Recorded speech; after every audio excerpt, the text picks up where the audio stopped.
It is the middle of July. You're standing in your kitchen making a sandwich. The bread is out. The tomatoes are sliced. Lunch is almost ready. Then a fly lands directly on your bread. You wave it away. It circles once and comes right back. You wave it away again. This time, it lands on the cutting board. You sigh, walk over to the cabinet, grab the fly spray, and come back. Now there are 2 flies. You spray them. They drop to the floor. Problem solved, right? Not even close. Because those 2 flies were never the real problem. The real problem is already hiding somewhere around your house. In your garbage can, in your compost pile, in a damp corner, near your foundation, maybe even inside your drains. And while you're celebrating those 2 dead flies, hundreds of eggs are already preparing to hatch. That's why the flies always come back. You spray, they disappear. A few days later, they're back. You buy another can. The cycle repeats, summer after summer. But my grandmother never played that game. She never bought fly spray. She never hung sticky strips. She never plugged in bug zappers. Instead, every spring, she bought a small bag of white powder from the local feed store. The bag cost less than $1. She sprinkled it in a few specific places around the property. And that was the end of the flies. Not fewer flies, not temporary relief, the end of them. My name is Amos Baylor. I'm Amish. I farm in Lancaster County, Pennsylvania. I grew up in a house without electric bug zappers, without chemical sprays, without fancy pest control services. And yet, I don't remember flies being a constant problem. Today, I'm going to show you exactly what that powder is, how it works, where to put it, and why almost nobody talks about it anymore. But first, you need to understand something important. Because if you don't understand this one fact about flies, nothing else will make sense. A female housefly can lay up to 900 eggs during her short lifetime. 900. And she doesn't lay them one at a time. She lays them in batches: warm garbage, rotting food, compost, wet organic material, anywhere she thinks her babies will survive. And here's the scary part. During hot summer weather, those eggs can hatch in less than 24 hours. Within days, those larvae become pupae. Within 2 weeks, you have a brand new generation of adult flies, ready to start the cycle all over again. Now think about what that means. The fly you're chasing around your kitchen today has probably already laid her eggs. The spray can kill her, but it can't kill the hundreds of eggs she already left behind. That's why fly sprays never truly solve the problem. They attack the symptom, not the source. The fly you can see isn't your problem. The next generation is. My grandmother understood that, and that's why her method worked. The powder she used is called Diatomaceous Earth, specifically food-grade Diatomaceous Earth. Those 2 words matter. Food grade, remember them. Now, Diatomaceous Earth sounds complicated, but it's actually simple. Millions of years ago, tiny microscopic organisms called diatoms lived in lakes and oceans. When they died, their shells settled on the bottom. Over time, those shells formed massive deposits. Today, those deposits are mined and ground into a fine white powder. That's Diatomaceous Earth. It looks soft, it feels soft, it looks like flour. But under a microscope, it's something completely different. Every particle is covered with microscopic sharp edges, tiny fragments of fossilized silica. To humans, it feels harmless. To insects, it's like crawling through a field of broken glass. When a fly, larva, or other insect comes into contact with the powder, those microscopic edges damage the protective wax coating on its body. Without that coating, moisture escapes. The insect slowly dehydrates and dies.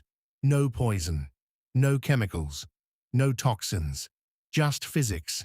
And here's the part that makes this powder so effective. Insects can develop resistance to chemicals. They've been doing it for decades. That's why manufacturers constantly create stronger sprays. But insects can't evolve resistance to sharp edges. You can't adapt to being cut. A fly today is vulnerable in exactly the same way a fly was vulnerable 100 years ago. The powder works now for the same reason it worked back then. The science hasn't changed. Now let's talk about how my grandmother used it, because where you put it matters just as much as what it is. The first rule is simple. Use less than you think you need. Most people make the mistake of dumping down thick piles. That's wrong. A fly sees a thick pile and avoids it. You want an almost invisible dusting, just enough to coat the surface. Think of it like seasoning food. A little goes a long way. My grandmother kept hers in a small tin shaker. Every Saturday morning, she'd walk around the property and spend about 10 minutes applying it. First came the trash cans. This was her #1 priority.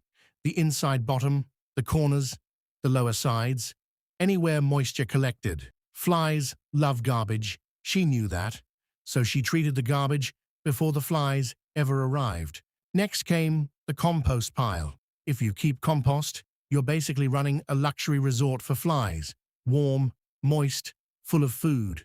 Perfect breeding conditions. She lightly dusted the surface every time she added fresh material. Just a quick shake, nothing more. Third were the drains. Many people don't realize certain flies breed inside the slimy organic film that builds up in drain pipes. Kitchen drains, bathroom drains, basement drains. She dusted around the openings and flushed them regularly with hot water. Simple, effective. Fourth were windowsills and doorways. These are landing zones, places where flies pause before entering. A thin dusting along these areas increased the chances that insects would contact the powder before getting inside. Finally came the foundation. Around the entire house, a narrow strip about 6 inches wide, especially in areas where moisture tended to collect. Those 5 locations formed a protective barrier around the property. Nothing complicated, nothing expensive, just consistent. Now I need to tell you about the most common mistake people make. There are 2 different types of diatomaceous earth, food grade and pool grade. Never confuse the two. Pool grade diatomaceous earth is processed differently and is designed for swimming pool filtration systems. It is not intended for pest control. It is not what you want. The bag must clearly say, food grade. Those 2 words are non-negotiable. If the label doesn't say food grade, put it back on the shelf. One more thing.